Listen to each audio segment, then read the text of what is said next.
ഒരു നിമിഷം കടന്നുപോകരുത്. കാരണം നീ ഇപ്പോൾ അനുഭവിക്കുന്ന ഈ ദുഃഖത്തിൽ പേരിട്ടു വിളിക്കാൻ നീ ഭയപ്പെടുന്ന എന്തോ ഒന്ന് കലർന്നിട്ടുണ്ട്. തകർക്കപ്പെട്ടുകൊണ്ടിരിക്കുന്ന ആ നേരിയ പ്രത്യാശയാണത്. എന്റെ മകനെ മകളെ, നീ വീണ്ടും പ്രത്യാശിക്കാൻ ശ്രമിച്ചു, വളരെ നിശബ്ദമായി, അങ്ങേയറ്റം ജാഗ്രതയോടെ. എന്നാൽ അത് നടന്നില്ല എന്ന് കണ്ടപ്പോൾ പഴയതിനേക്കാൾ വലിയ വേദനയാണ് നിനക്ക് തോന്നിയത്.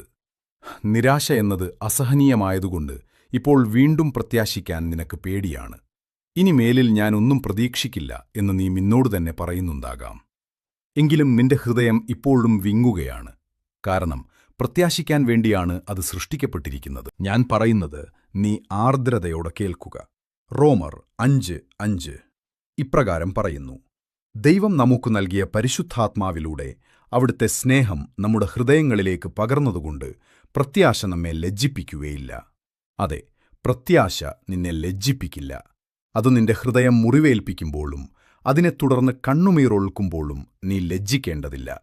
നീ വിചാരിച്ചതിനേക്കാൾ കൂടുതൽ സമയം കാത്തിരിക്കേണ്ടി വന്നാലും നീ കരയുന്നത് നിന്റെ പ്രത്യാശ സത്യസന്ധമായതുകൊണ്ടാണ്. കാര്യങ്ങൾ വിചാരിച്ച പോലെ നടക്കാത്തതിൽ നീ ദുഃഖിതനാണ്. ഇനിയൊരു വേദന കൂടി താങ്ങാൻ കഴിയില്ല എന്നതുകൊണ്ട് ഭയം നിന്റെ അരികിൽ തന്നെ ഇരിപ്പുണ്ട്. എന്നാൽ ഈ സത്യം നീ സാവധാനം മനസ്സിലാക്കുക. നിന്റെ നിരാശയുടെ അർത്ഥം നിന്റെ പ്രത്യാശ തെറ്റായിരുന്നു എന്നല്ല, മറിച്ച് നീ അതിനെ അത്രയധികം ആഗ്രഹിച്ചു എന്നാണ്. നീ ഒറ്റയ്ക്ക് ആ ഭാരം ചുമക്കുമ്പോൾ മാത്രമേ പ്രത്യാശ അപകടകരമാകുന്നുള്ളൂ. എന്നാൽ എന്റെ സ്നേഹം നിന്റെ ഹൃദയത്തിലേക്ക് പകരുമ്പോൾ പ്രത്യാശ എന്നത് അടിച്ചേൽപ്പിക്കപ്പെടുന്ന ഒന്നല്ല, മറിച്ച് താന്നപ്പെടുന്ന ഒന്നായി മാറും. ശുഭാപ്തി വിശ്വാസിയാകാൻ നീ നിന്നെ നിർബന്ധിക്കേണ്ടതില്ല. എല്ലാം ശരിയാകുമെന്ന് നീ നിനക്ക് വാഗ്ദാനം നൽകേണ്ടതുമില്ല. മെച്ചപ്പെട്ട ഒന്നിനായി കുതിക്കുന്ന നിന്റെ ഹൃദയത്തിന്റെ ആ ഭാഗം എന്റെ കൈകളിൽ ഏൽപ്പിച്ചു തന്നാൽ മാത്രം മതി.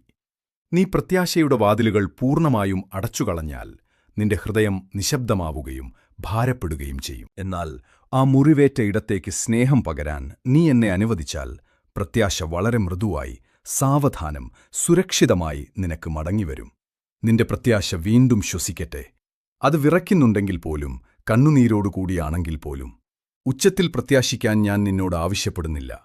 എന്നോടൊപ്പം ചേർന്ന് പ്രത്യാശിക്കാൻ മാത്രമാണ് ഞാൻ നിന്നോട് ആവശ്യപ്പെടുന്നത്. നീ മുന്നോട്ടു പോകുമ്പോൾ ഈ കാര്യം ഓർക്കുക. പ്രത്യാശ നിന്റെ കണ്ണുകളിൽ ഈർപ്പം വരുത്തിയേക്കാം, എന്നാൽ സ്നേഹത്തിന് ഇനിയും നൽകാൻ ഒരുപാടുണ്ട് എന്ന് വിശ്വസിച്ചതിന്റെ പേരിൽ നീ ഒരിക്കലും ലജ്ജിക്കേണ്ടി വരില്ല.